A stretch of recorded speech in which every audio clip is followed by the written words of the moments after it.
Victoria was the first one to say yes when I called and asked if she'd think about speaking tonight. She didn't hesitate. Thank you, my friend. Thank you. I'm Jerry Brenneman, the interim director. A little history. I know some of you know the history. Some of you know the interimness. I retired in December of 2018. That sounds longer. After 30 years as executive director of the home. I mostly loved those 3 decades, and people often asked me if I missed the home and the work. I always had the same response. I missed problem solving. I missed teamwork.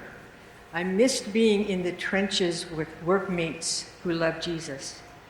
Most of all, I missed being part of changing those kind of lives with those courageous women who come through that pink door. I even missed board meetings.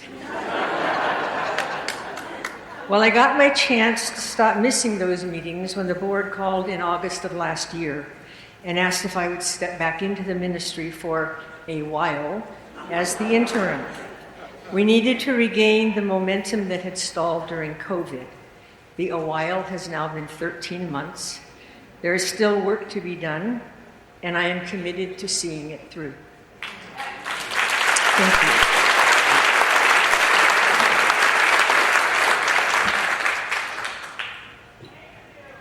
Thank you. One of the activities I took up during my time away, or what I call my failed retirement, one of those activities was archery. I don't bring my bow and arrows to work, but I do bring some lessons I learned when aiming at targets. I learned many, but I'll just share 4 tonight. Number 1, you must have an anchor point. You must have that anchor point or you won't be consistent, and your arrows will end up all over the place. In archery, that string has to come back to the anchor point, which is usually the corner of your mouth or that little notch behind your ear. You don't let the arrow go until you have got your anchor point. Evangel Home's anchor point is Christ leads, people care, lives change. If we lose touch with any one of those 3 points, we miss the target. Number 2, aim with both eyes open. It's natural to close one eye, and it's not a rule that you have to keep both eyes open, but you shoot better if you do. If you shoot with one eye open, it often causes eye strain, and it can skew our perspective. Just like if you keep winking and blinking, things seem to shake and shimmy a little bit. Keeping our eyes wide open, we have a much better picture. Ministry requires that we always have both eyes open. Both eyes open help us know how to better serve our women and children who come to us. They don't come because they've had easy lives. All eyes are needed to see and understand what path has brought them to us. Number 3, it's actually the longest one, but it's the shortest that I'm going to say here because it's taken me the longest to learn. Be open to advice and correction. I think in leadership especially, you just kind of act like you've got it together all the time, and you know. But I don't always know. We don't always know. And for us to be able to say, I was wrong, to any of our women at any time is huge. That carries more power than saying, I'm sorry.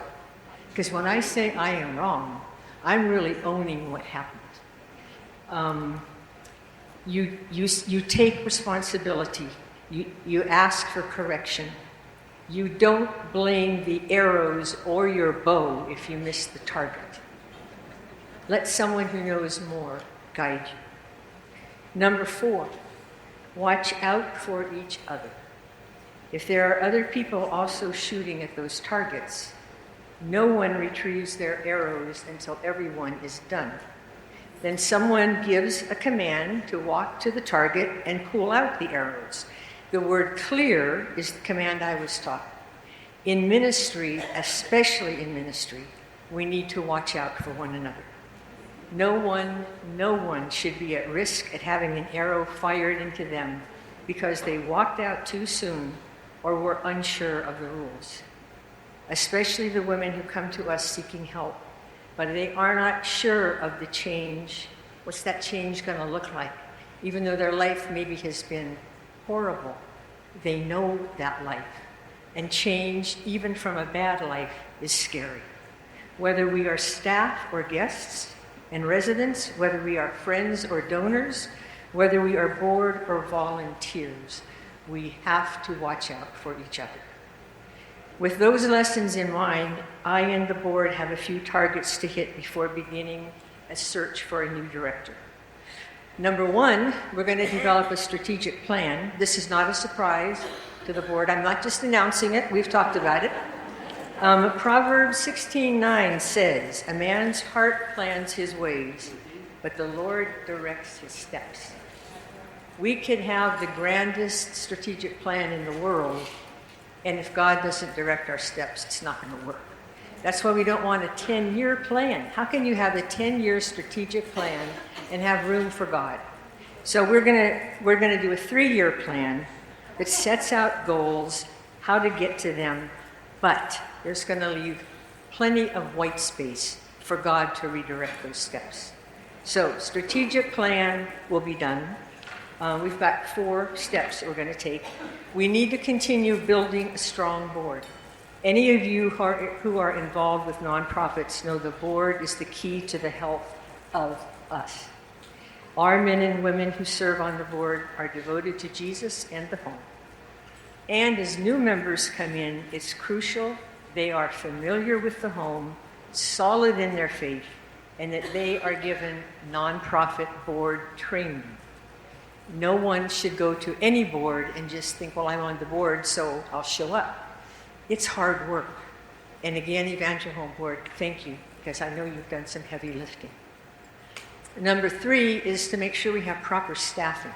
It's not all about the numbers, but that thing of keeping our eyes wide open to see how best we respond to shifting needs and circumstances of our women and children. It's not the same out there that it was 50 years ago. And if we didn't make some changes, we wouldn't still be there. I go back and I read some of those old guidebooks and rule books. We wouldn't have half the women or half the staff we have if we were still following those rules. Things change. We need to know what to change, but we need to know how to keep that anchor point. I'm almost done. You don't have to whistle. Finally, one of the hugest things we've done this last year, and Jeremy will talk about that in a minute, is to really renovate the property. You know, we've got half a block downtown. We've got the crisis shelter, the apartments, and 3 houses for different programs. That property needs to be respected and treated with dignity the same way that our women do. We can't let it just fall apart. So this last year, there's been major renovation. The place looks much better. Those poor women at that table, when they were in the crisis shelter, it was like, oh no, now what are they doing? They didn't have a day's peace, and then we got it all beautiful, and we had a flood. Do you remember the flood? My office was so beautiful one day, and then the next day, it wasn't an office at all. It kind of all been washed out. That really tested where we were, but you all survived. Those property renovations now will include $95,000 to replace the crisis shelter roof. We wish we didn't have to do that, but we do. The apartments still need remodeling, and that includes 25 doors in those apartments that need to be replaced. The Kids Zone is excited for its next step, and Jeannie's going to share a little bit about what you all have done in the Kids Zone and what happened last year. It's an amazing place now. You will get all those details in a minute, but I want to also take a moment right now. It's a special birthday for one of our guests. Phil Sweet is 90 today. Phil, where are you?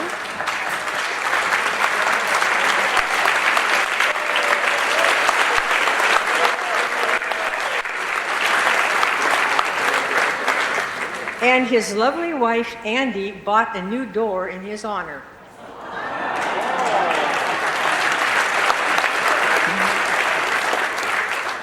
Today is also my dad's birthday. It was his birthday. I think I'll buy a door in his memory too.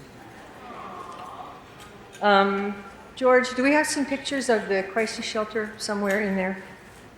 I just want to thank you for all you've done. The Wells Spanish-speaking congregation came in, scoured every building inside and out with every machine and every tool you could imagine. The place sparkled. Then Lighthouse Electrical came in, free of charge, fixed all the electrical stuff in all of our property. That was pretty amazing. That gives you kind of a long shot into the crisis shelter with somebody reading on her phone.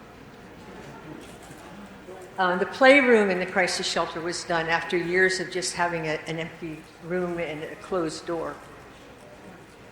And I want to take a moment because one of you renovated that sign. We found it in the basement about to be discarded.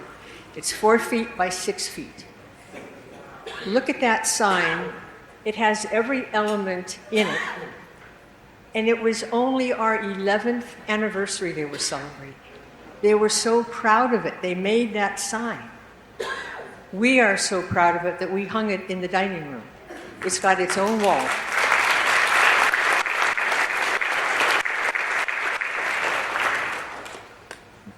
So they were very happy to get to 11. We are thrilled to get to 70. And thank you for helping us get here.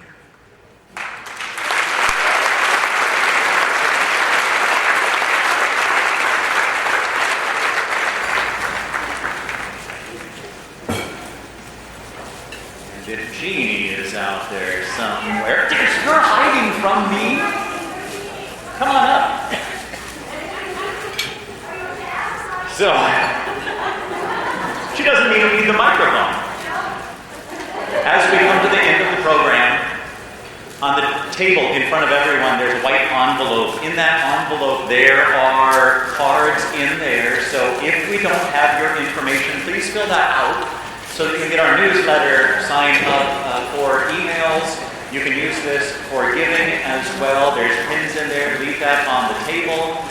And Jeannie and I are here to talk about some of the main ways to give to Evangel Home right now, because as we've mentioned from the very beginning and throughout some of the videos as well, we're not getting money from the government. There's no big benefactors out there from far off that are supporting us. The funding for the Evangel Home for the last 70 years literally comes from people exactly like you. It's the people that are in this room, the people in churches throughout our community that help us get done everything we need to do to serve the women.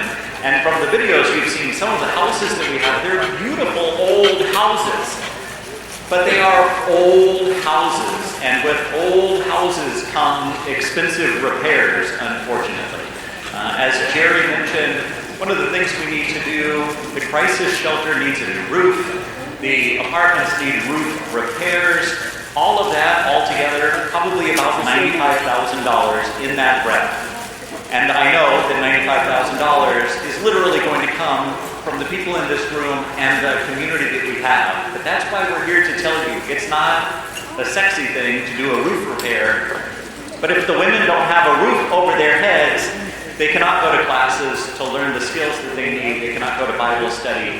And they cannot grow and develop unless the foundation of those houses is there. So that, and then we also need doors, and then also for Kids Zone. Is there some personal connection you have to Kids Zone? First of all, I want to where's Tanisha? Stand up. Tanisha!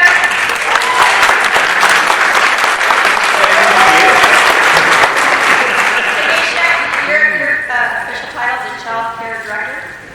Yes, and you're the one that has the vision for the child care, the Kids Zone, and you laid it all out to the board when I was a member of the board. It was so beautiful. It just touched my heart because when I brought my children to Evangel Home, I had 3 boys, and trying to keep 3 boys under this age entertained and in control and without breaking windows, which we did, and without climbing trees, which they did, it was very difficult. So Tanisha laid out this beautiful vision, and we welcome you to come and look at the Kids Zone and what you guys have already done. but we're asking again for another $15,000 to fulfill the vision that Tanisha has. Tanisha is one of the most hardest working women I've ever met. She is dedicated to the Evangel Home. She's not paid enough, but she does it because she loves Christ. And this is the kind of people that the women that bring their kids to get to fellowship with. So I'm asking for that specifically to please support our vision for what do you want, a play structure for the backyard. There's photos of the backyard and you can come visit. A play structure for the children, a bike path for the children, and a lot of work has already been done because of your donation. So thank you.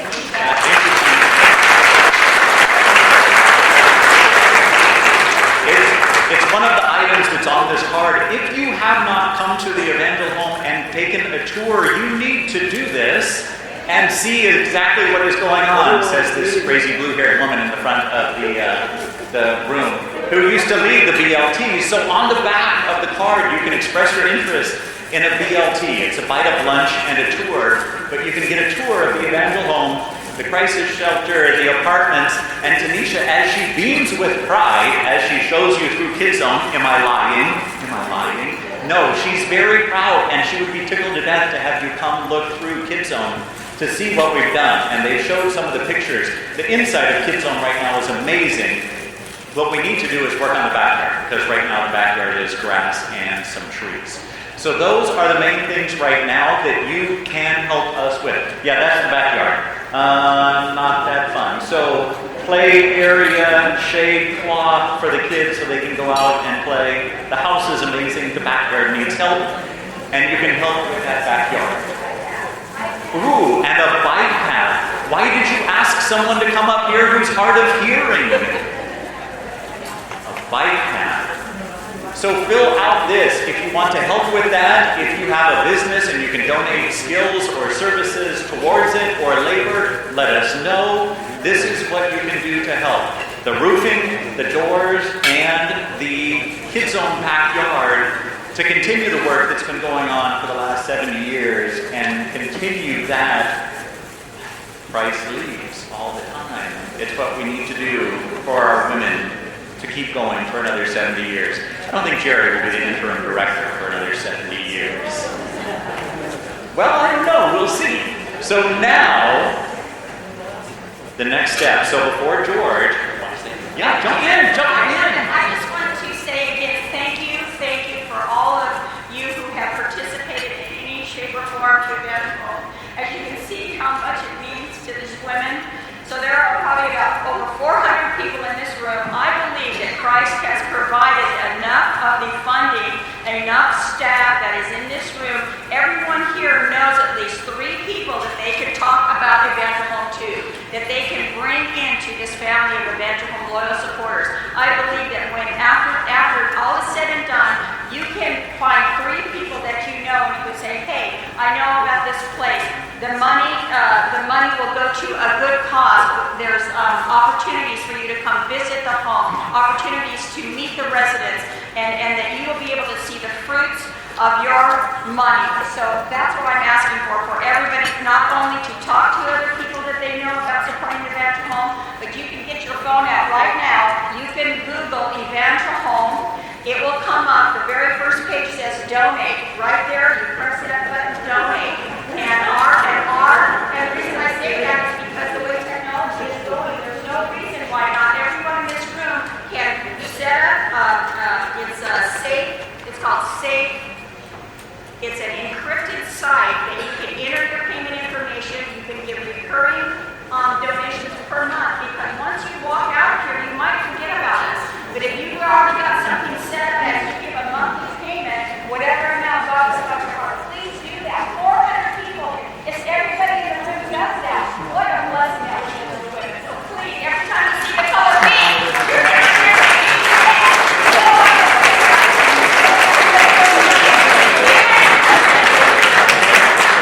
And to add on to that, with the BLT, don't walk too far away. I know you're going to want to say more. So with the BLT, if you sign up for the bite of lunch and a tour, bring your friends, bring family. If you're at a workplace and you want to bring coworkers down to see the home as well, do that because it gets the word out. We have 400 some odd people tonight, and this is amazing. but the more we can get it out, the better. So invite people to a BLT. It's a free lunch and a tour of an amazing home. That's it. Okay, so now, before George starts this song, we're going to sing a song together. It's How Great Is Our God. I'm going to continue standing up here, but the goal is that we all sing together, and all of you sing so loud that you don't have to hear me singing it at all. So I need all 400 voices in this room to sing loudly to the words on the screen to